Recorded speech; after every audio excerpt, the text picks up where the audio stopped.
Thiruvananthapuram വെള്ളയമ്പലത്തിൽ ചുമട്ടുതൊഴിലാളി office തകർക്കുകയും തൊഴിലാളികളെ ആക്രമിച്ചതിലും പ്രതിഷേധിച്ച് CITU സംസ്ഥാന കമ്മിറ്റിയുടെ ആഹ്വാനപ്രകാരം നാട്ടിക ഏരിയ കമ്മിറ്റിയുടെ നേതൃത്വത്തിൽ പ്രതിഷേധ പ്രകടനവും പൊതുയോഗവും സംഘടിപ്പിച്ചു.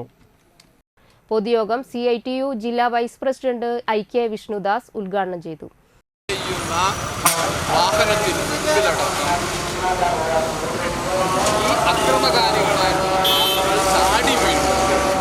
ആത്മഹത്യാ സ്ക്വാഡുകളെ പോലെ പ്രവർത്തിച്ചു നമ്മുടെ സംസ്ഥാനത്താകെ കലാപം ബോധപൂർവമായിട്ടുള്ള പരിശ്രമം നടത്തുകയാണ്.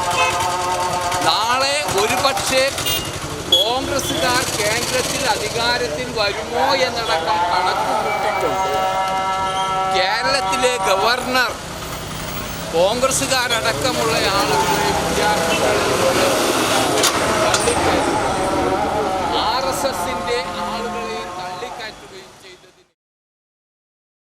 P. രാംദാസ് അധ്യക്ഷത വഹിച്ചു. CITU ഏരിയ സെക്രട്ടറി TS മധു, ജില്ലാ സെക്രട്ടറി ശശികല ശ്രീവത്സൻ, MK ഫൽഗുണൻ എന്നിവർ സംസാരിച്ചു.